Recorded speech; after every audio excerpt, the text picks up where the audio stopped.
إن الحمد لله نحمده ونستعينه ونستغفره ونعوذ بالله من شرور أنفسنا ومن سيئات أعمالنا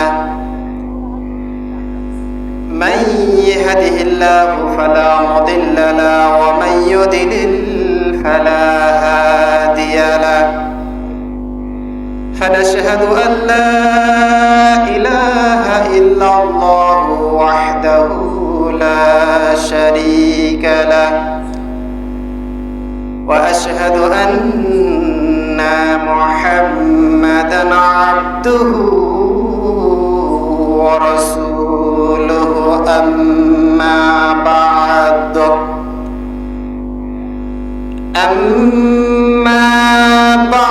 فإن خير الحديث كتاب الله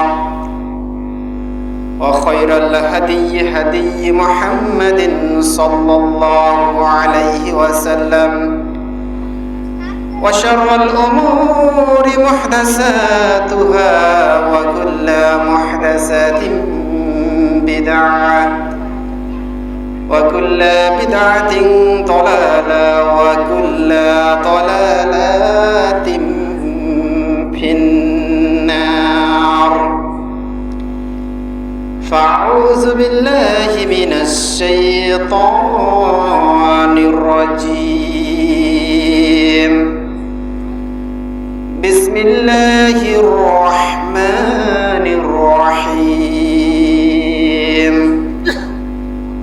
فإن طابوا وأقاموا الصلاة وآتوا الزكاة فإخوانكم في الدين. عن أنس بن مالك رضي الله عنه قال رسول الله صلى الله عليه وسلم ليس بين العبد وبين الشرك إلا ترك الصلاة فإذا تركها فقد أشرك رواه ابن ماجه. আলহামদুলিল্লাহ, যাবতীয় প্রশংসা, যাবতীয় সিদ্দুসানা সে মহান রব্বুল আলামিনের জন্য, যে মহান রব্বুল আলামিন আমাদেরকে অগণিত তার সৃষ্টি মাখলুক হতে পৃথিবীর শ্রেষ্ঠ জীব মানুষ হিসাবে এবং মুসলমানদের ঘরে আমাদেরকে জন্মগ্রহণ করিয়েছেন। সেই মহান রব্বুল আলামিনের প্রতি আমরা শুকরিয়া আদায় করি, সকলে বলি আলহামদুলিল্লাহ। অতঃপর লাখ কোটি দরুদ ও তাসলিম বর্ষিত হোক আখিরি জামানার নবী সাইয়্যিদুল কাওনাইন, যখন গোটা পৃথিবীটা মানুষে হানাহানি, কাটাকাটি, সুদ, ঘুষ, এতিমকে ঠকানো, গান বাজনা সব কিছু দিয়ে গোটা পৃথিবীটা যখন রসাতলে, গোটা পৃথিবীটা যখন প্রাহি করে চলতেছিল মুসলিম জনতায়, তখন ইসলামের মাহিয়াবাণী প্রচার করতে আবির্ভূত হলেন বিশ্বনবী জনাবে মুহাম্মদুর রাসূলুল্লাহ সাল্লাল্লাহু আলাইহি ওয়াসাল্লাম। সম্মানিত উপস্থিতি, আতাইকুল্লা মধ্যপাড়া যুব সমাজের উদ্যোগে আজকের এই ইসলামী বিশাল মাহফিলের সুযোগ্য সভাপতি, সহসভাপতি, প্রধান অতিথি এবং আমার মঞ্চে উপবিষ্ট দিনদার ভাইরা এবং আমার সামনে উপবিষ্ট দিনদার পরহেজগার ভাই ও বোনেরা, সকলকে আন্তরিক মোবারকবাদ। আজকে আলোচনার শুরুতে সূরা তাওবার 11 নম্বর আয়াতে কারিমা তেলাওয়াত করেছি এবং ইবনে মাজাহর 1080 নম্বর হাদিস তেলাওয়াত করেছি। এই আয়াত ও হাদিসকে সামনে রেখে উক্ত বিষয়ের উপরে সামান্য কিছু সংক্ষিপ্ত আলোচনা করবে ইনশাআল্লাহ। যে আয়াত ও হাদিস তেলাওয়াত করেছি তার ধারাবাহিকতায় আজকের আলোচ্য বিষয় হুকম তারকুস সালাহ, সালাত পরিত্যাগের হুকুম বা বিধান। নির্ধারিত বিষয়ে যাওয়ার পূর্বে আপনাদেরকে একটি আয়াত স্মরণ করে দিব। আমাদের অনেকের আয়াতটি মুখস্থ রয়েছে, সূরা আল ইমরানের 102 নম্বর আয়াত। আল্লাহ সুবহানাহু ওয়া তাআলা বলেছেন, ইয়া আইয়ুহাল্লাযীনা আমানু, ওহে যারা ঈমান আনয়ন করেছো তোমরা শোনো, ওয়াত্তাকুল্লাহ, আল্লাহকে ভয় করো, হাক্কা তুকাতি, ভয় করার মতো করো, ওয়ালা তামুতুন্না ইল্লা ওয়া আনতুম মুসলিমুন, আর তোমরা মুসলিম না হয়ে মৃত্যুবরণ করো না। এখনো পর্যন্ত আপনি বুঝতে পারেন না আমি কি বোঝাতে চাচ্ছি। একটু লক্ষ্য করেন, আল্লাহ তাআলা শুরুতেই বললেন ইয়া আইয়ুহাল্লাযীনা আমানু, হে ঈমানদারগণ। আল্লাহ তাআলা কিন্তু বলেন নাই ইয়া আইয়ুহান নাস, হে মানুষ সকল, এই কথা তিনি বলেন নাই। আল্লাহ তাআলা বলতেছেন ইয়া আইয়ুহাল্লাযীনা আমানু, ওহে যারা ঈমান আনয়ন করেছো তোমরা শোনো। আবার আয়াতের শেষে গিয়ে বলতেছেন ওয়ালা তামুতুন্না ইল্লা ওয়া আনতুম মুসলিমুন, তোমরা মুসলিম না হয়ে মৃত্যুবরণ করো না। তাহলে বোঝা যাচ্ছে যে ঈমান আনয়ন করলেই মুসলিম হওয়া যায় না, ঈমান থাকলে মুসলিম হওয়া যায় না। মুসলিম হতে হলে আপনাকে আল্লাহর কাছে সারেন্ডার হতে হবে, এর আগে মুসলিম হতে পারবে না। আমরা মনে করি আমরা মুসলমান, আমরা জন্মসূত্রে মুসলমান, আমাদের পিতামাতা মুসলমান ছিল, এই জন্মসূত্রে আমরা মুসলমান, কিন্তু আসলে এইভাবে মুসলমান হওয়া যায় না।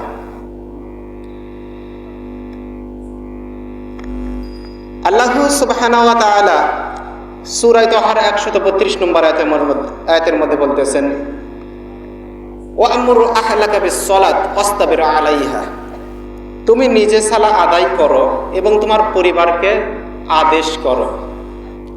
শুধু নিজে আদায় করলে হয় না, নিজের পরিবারকেও সালাতমুখী করতে হবে। এই জন্য আল্লাহ সুবহানাহু ওয়া তাআলা কোনো জায়গাতে বলেন নাই পবিত্র কোরআন কারীমে তুমি সালাত আদায় করো, এই কথা বলেন নাই।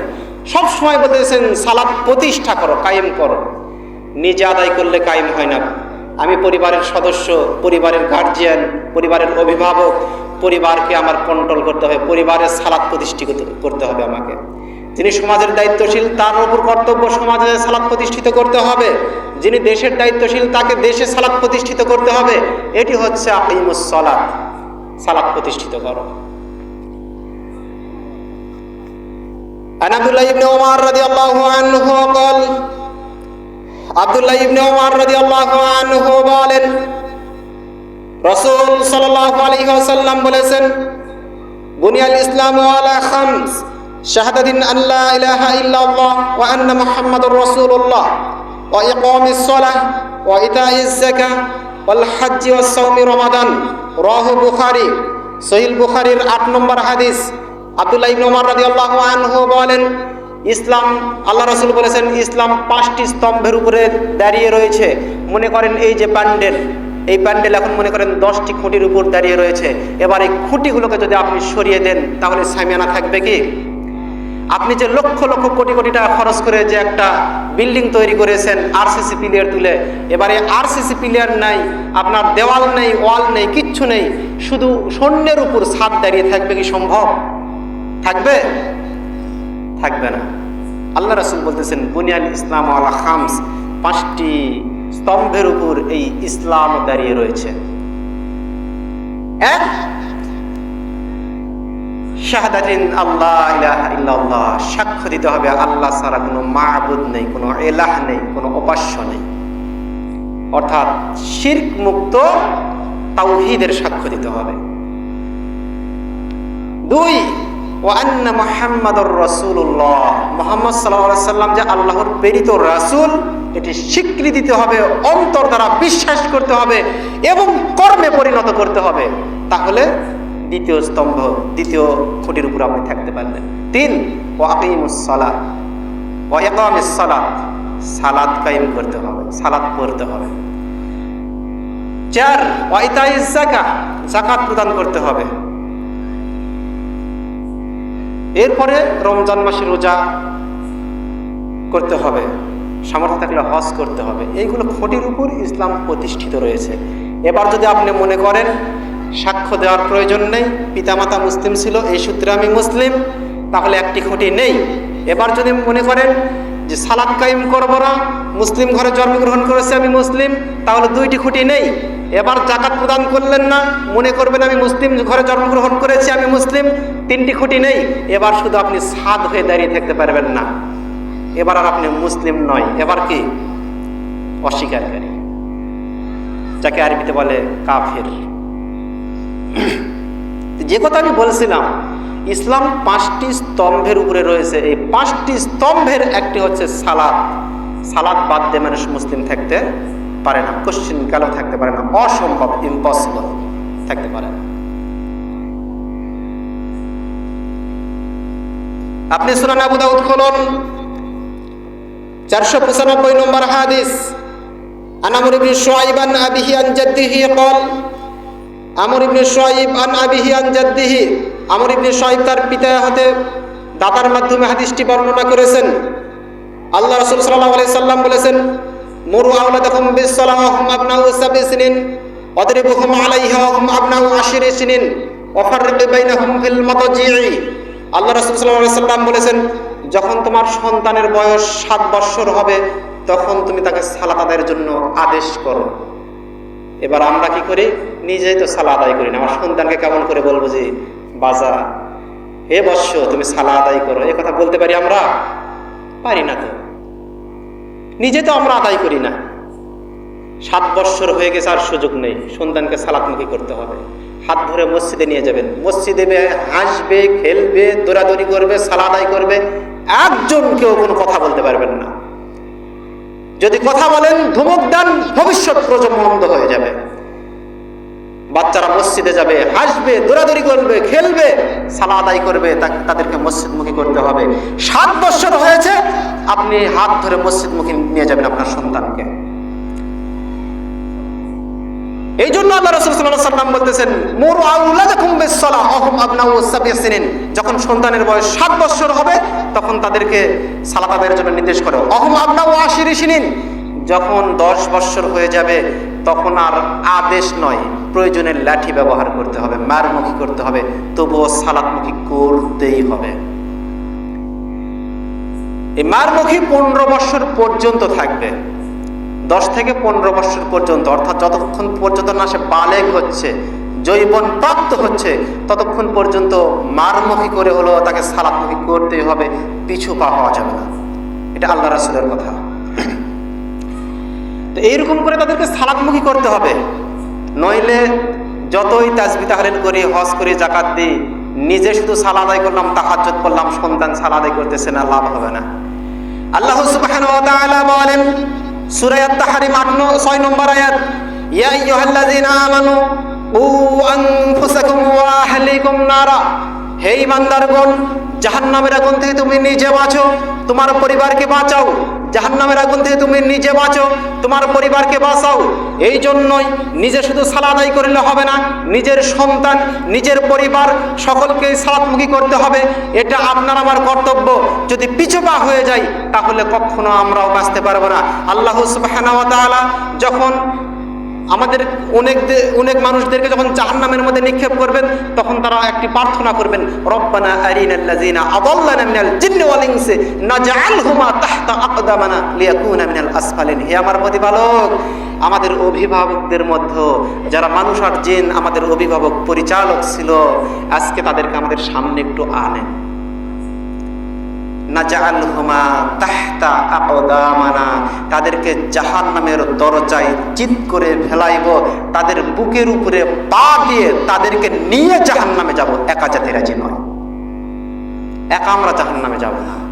যেই পিতার কারণে, যেই মাতার কারণে আমরা ইসলামমুখী হই নাই, যাই সমাজসেবকের জন্য আমরা ইসলামমুখী হতে পারি নাই, তাদেরকে আমাদের সামনে আজকে নিয়ে আসুন, তাদের বুকের উপরে পা দিয়ে তাদেরকে নিয়েই জাহান্নামে যাব। একা একা জাহান্নামে আমরা যাব না। এবার আপনি আমি মনে করতে পারি যে নিজেই সালাত আদায় করব, আর কার প্রয়োজন? নিজের সন্তান পরে পড়ুক না পড়ুক ওদিকে আমাদের খেয়াল নাই, তাহলে নিজেও বাঁচতে পারবো? কখনোই নয়, অসম্ভব।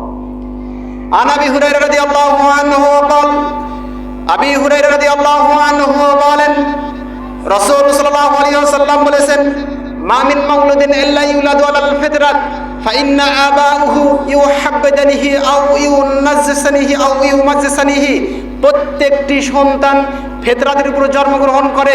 যখন একটি সন্তান মায়ের পেট হতে ভূমিষ্ঠ হয় তখন সেই ইসলামের বিধিবিধান মেনে চলতে পারবে। এই পরিস্থিতি দিয়ে আল্লাহ সুবহানাহু ওয়া তাআলা তাকে এই পৃথিবীতে প্রেরণ করেন।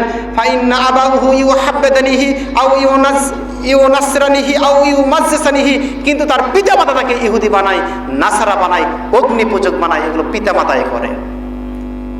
একটি সন্তান যখন জন্মগ্রহণ করে, মনে করেন হিন্দুর ঘরে জন্মগ্রহণ করেছে, খ্রিস্টানের ঘরে জন্মগ্রহণ করেছে, মুসলিম ঘরে জন্মগ্রহণ করেছে, সে কি খ্রিস্টান হয়ে জন্মগ্রহণ করেছে? সে কি হিন্দু হয়ে জন্মগ্রহণ করেছে? করে নাই। সে ফিতরাতের উপর জন্মগ্রহণ করেছে। ইসলাম মেনে চলতে পারবে এইরকম শক্তি, এইরকম ক্ষমতা দিয়ে আল্লাহ সুবহানাহু ওয়া তাআলা প্রত্যেকটি সন্তানকে পৃথিবীতে প্রেরণ করেন। কিন্তু তার পিতামাতা, তার গুরুজন তাকে পথভ্রষ্ট করে, অগ্নি পূজক বানায়, বেধর্মী করে, তাকে শিরকিয়াতের দিকে ঠেলিয়ে দেয়। তার পিতামাতা, তার গুরুজন তাকে দেয়। কাজেই আমাদের সতর্ক এবং সাবধান হতে হবে, যাতে করে কখনোই আমাদের সন্তানেরা এই সালাত থেকে বিমুখ না হয়, কখনো যাতে আমাদের সন্তানেরা ইসলামের বহির্ভূত কাজে যাতে লিপ্ত না হয়, সেদিকে আমাদের অবশ্যই লক্ষ্য রাখতে হবে। নইলে বেঁচে থাকার কোনো অর্থ হবে না আমাদের, না হলে কিয়ামতের দিনও আমরা বাঁচতে পারবো না। যাই হোক, সামনের দিকে একটু এগোনোর চেষ্টা করতেছি। আল্লাহ সুবহানাহু ওয়া